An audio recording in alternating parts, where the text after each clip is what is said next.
Hey, everybody. Welcome to Marketplace Growth by Accoil Analytics. We are talking about several ways that you can look back on a year that was 2024 and look forward to 2025. How are you going to reflect on the good things, the bad things, everything that happened in the business last year? And what is that going to do for you as you plan 2025?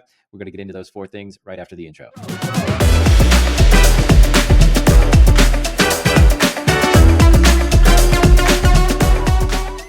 All right. Welcome back to Marketplace Growth, everybody. Thank you so much for being here. Thank you for watching all of 2024. This has been a fantastic year. We've had a lot of fun doing this. And we just thought we'd share some thoughts that we have around just recapping the year and how we're looking forward into 2025. Thought we'd share those with you. Of course, this is going to have a bit of a product analytics lens towards the end. You'll hear that. But with me today, Simon, how you doing? Good, Pete. Nice to see you. Steaming into the end of the year, but I'm sure people will be watching this in their new year when they're all refreshed from their Christmas and festive season break. Yeah, we'll pretend like we're already, 2 or 3 weeks into our New Year's resolutions and everything's just fine. So I've been to the gym every day. It's foreshadowing. All right. So we've got four things that we talked about looking back on 2024 and looking forward to 2025. The first of which is getting clear on your goals for the business. It's something that we actually have made a point of getting together about several times this year, which I think has been really helpful for me personally. But just walk me through how you think about looking back on 2024, and then we'll talk maybe about how to sort of push this forward into 2025. What do you think about when you look back at 2024? What sort of lens are you using? Well, Pete, we had a great session in mid-December where we got the team together to do just this. And one of the key questions that we sort of framed ourselves was, knowing what, if we knew what we know now, would we have done anything differently through 2024? And so I think it's really great to take that time to reflect on what you've achieved in the year, but also go back and look at your goals and look at your plans. What did you set out to achieve? Because invariably there's going to be a degree of difference between that. It certainly was for us. And I think the other one that was important when we were chatting, and I think for most teams, is to really evaluate the destination that you're heading for. Like where are you driving? What's that goal for your business? Is it still sort of what fires you or your team? Is it still the same from what you had 12 months ago to today? Is it still going to be what you think is going to be driving the team in the next 12 months? So I think looking at that reflection sort of piece and being able to say, look, where are we now? Where do we want to head to? We didn't make the same assumption that the destination that we had for 2024 is the same place that we want to drive this business to in 2025.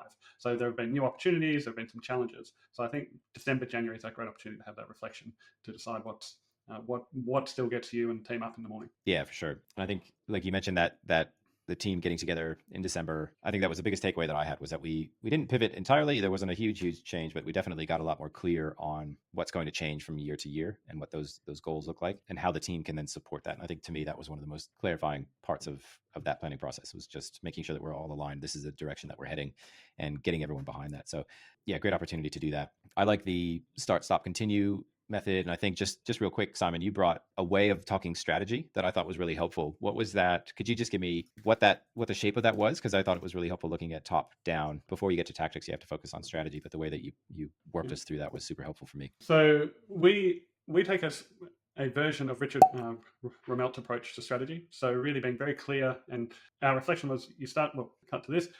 Richard Rumelt's approach, which we've adopted, is to start with the challenge. So what is the problem that you're setting out to solve as a business or as a team? And from that, what are the guiding principles or guiding policies? What's the overall sort of strategy sort of approaches that you're going to take to solve that particular problem? And then from there, you can go into sort of specific actions that are going to align with that sort of policy or those principles to address the challenge. And we used it for 2024, and it worked really well as an exercise to go back and just review and say, because in doing that, particularly for the challenge and the principles, we wrote down our assumptions. What was driving the decisions behind the challenge that we chose, behind the principles and the actions that we were taking. And having written those assumptions down, it actually made doing the review an interesting and relatively straightforward process, because we could go back and test those assumptions and say, well, bets really, were they right? Where did we go wrong? What intervened to make them no longer applicable? Yeah. So if you haven't read it, look for Richard Rumelt and his approach. I'm sure we can put a link in the notes below. Yeah, we'll find one and include that down in the description below the video. That's actually a really good segue. I wish I'd done that intentionally, but it's a good segue into the second thing, which was understanding what's actually happening in your business from a marketing, sales, support, and product perspective.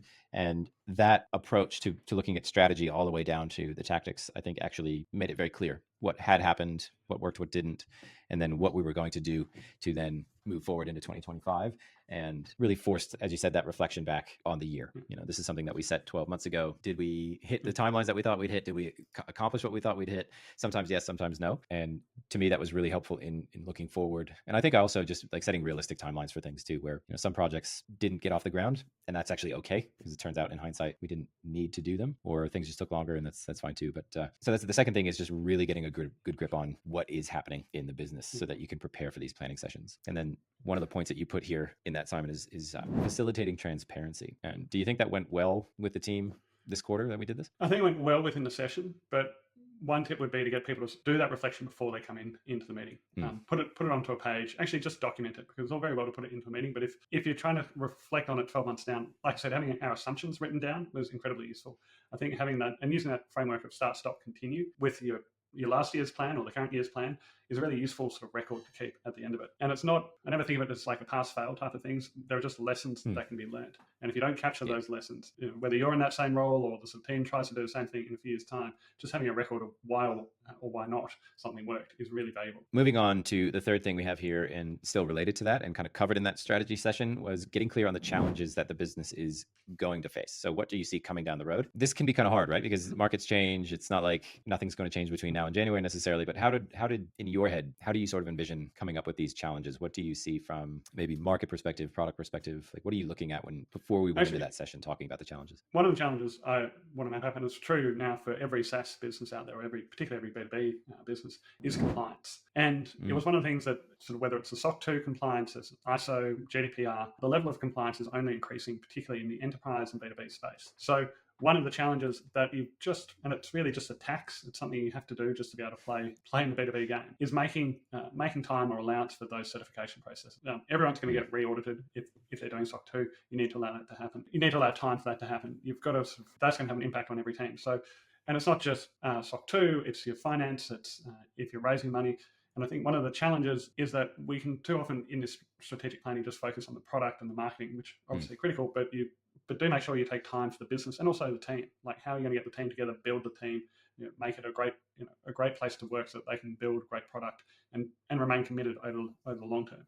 So it's, they're not necessarily the sexy parts of a business, but that compliance and the team building and just taking care of the business itself need to be put on the map and planned for. Yeah, well, that was one of the sort of the guiding pillars or policies that we have going into 2025, was to build a great business, and I think that's part of it. And it's always that unsexy part that no one actually wants to do. SOC 2, that sort of stuff. Yeah, not necessarily a joy to do, but I've found going through SOC 2 to be actually really enlightening. Just all the things that we need to be making sure that we're across. So that's been helpful, just to understand what we need to be watching on that side of things. And then the only other thing I'd add here is that capacity planning based around that. So it's actually a super valuable point, and something I had to spend a lot of time thinking about was making sure that we're setting aside time on like the go-to-market side of the house to make sure that we have the room to do that. And it can't be all the fun stuff of dreaming up LinkedIn posts all the time, but we do have to we do have to think about the compliance stuff. So there are days, months, weeks, whatever it is, blocked off to participate in the compliance stuff, kicking and screaming, but still participating in it. The last thing that we have today, and this is, I will quote Kate on this one: for goodness sake, get visibility into what your customers are doing in your products. I told you we'd talk about product analytics, and here we are. Kate wanted me to stress this. She didn't want to be on the video, but she wanted us to talk about it. Why do people need to be paying attention to how healthy accounts are, how healthy users are in their products? Because it's a hell of a lot easier to retain $1 of customer revenue than to go and make a new one. So and that all comes down to customer health. And this is about churn and reducing churn, because there are two forms of churn. There's unavoidable churn. Your customer gets acquired, maybe they go out of business. There are other events that are bigger than anything you can do within your product. But the unfortunate churn, where customers leave through dissatisfaction or they find a better proposition through a competitor, they're the ones that, it's not that there's no excuse for it, but there shouldn't be any surprises.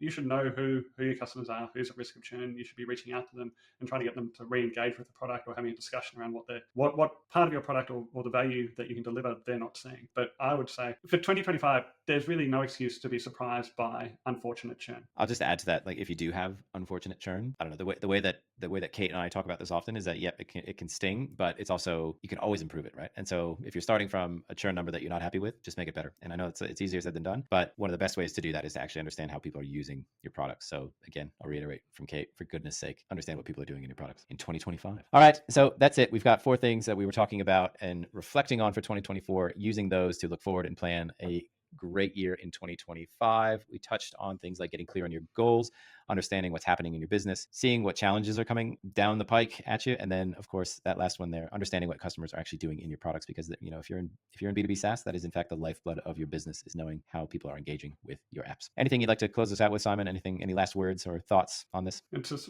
going to be a huge year for 2025. 2024 was big with AI.